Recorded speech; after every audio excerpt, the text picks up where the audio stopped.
आज आपण पौष्टिक भगरीचे म्हणजेच वरीच्या तांदळाचे मस्त टम्म फुगलेले कापसासारखे मऊ लुसलुशीत असे आणि हवे तितके पातळ लाटता येतील असे छान हलके फुलके उपवासाचे फुलके करणार आहोत। शिवाय हे सकाळी केलेले फुलके संध्याकाळपर्यंत असेच सॉफ्ट राहतात, त्यामुळे डब्यात न्यायलाही अगदी छान ऑप्शन आहे। या फुलक्यांसोबत खाण्यासाठी आज आपण उपवासाची बटाट्याची भाजी करणार आहोत। तर हे फुलके करण्यासाठी गॅसवर मी एक भांडं ठेवलं आहे। यामध्ये 1 कपभर पाणी घातलं आहे, चवीपुरतं मीठ आणि पाव चमचा तूप घातलं आहे।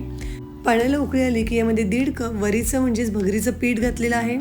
अगदी व्यवस्थित मिक्स करून घेऊ। इथे मी रवी घेतला आहे, पण त्यावेळी तुम्ही लाटणंही घेऊ शकता। व्यवस्थित मिक्स करून झालं की आता यावर झाकण ठेवायचं आणि 10 मिनिट पीठ बाजूला ठेवून द्यायचं। तोपर्यंत आपण भाजी करून घेऊ। 3 उकडलेले बटाटे असे मी कापून घेतलेले आहेत। एका कढईमध्ये 2 चमचे तूप घातलं आहे, पाव चमचा जिरं, 3 हिरव्या मिरच्या आणि थोडी कढीपत्त्याची पानं घातली आहेत। उपवासाला कढीपत्ता खात नसेल तर नका घालू। हे बटाटे आपल्याला तुपामध्ये छान परतून घ्यायचे आहेत। बटाटे थोडे परतून झाले की यामध्ये चवीपुरतं मीठ घालून व्यवस्थित मिक्स करून घेऊ। आता यामध्ये मी 3 चमचे शेंगदाण्याचं कूट घालते, तेही व्यवस्थित मिक्स करून घेऊ आणि यावर झाकण ठेवून 2 मिनिट याला वाफ येऊ देऊ। तर इथे आपली अगदी झटपट उपवासाची भाजी तयार झालेली आहे। 10 मिनिटात पिठालाही अगदी व्यवस्थित वाफ बसली आहे। पीठ एका दुसऱ्या मोठ्या भांड्यामध्ये काढून घेऊ, म्हणजे आपल्याला व्यवस्थित मळता येईल।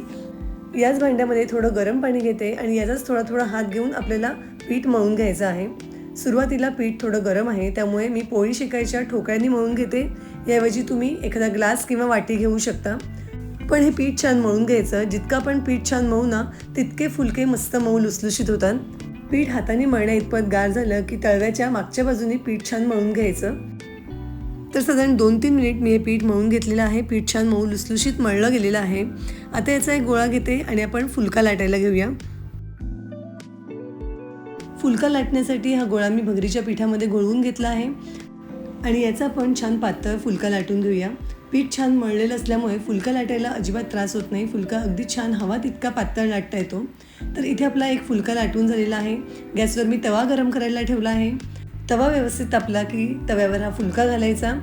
एका बाजूने थोडा कोवळा भाजला गेला की उलटवून घ्यायचा आणि आता खालची बाजू अगदी छान व्यवस्थित भाजून घ्यायची, म्हणजे किंचित लालसर लागेपर्यंत भाजून घ्यायची। तर एका बाजूने फुलका व्यवस्थित भाजला गेला आहे, दुसऱ्याही बाजूने व्यवस्थित भाजून घेऊया। तर इथे आपला फुलका तयार झालेला आहे।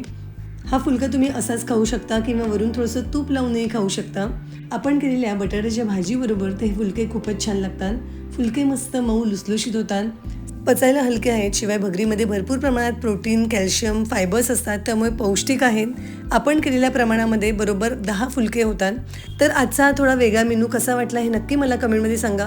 व्हिडिओ आवडला असेल तर लाईक करा आणि आपल्या मित्रमैत्रिणींसोबत हा व्हिडिओ नक्की शेअर करा।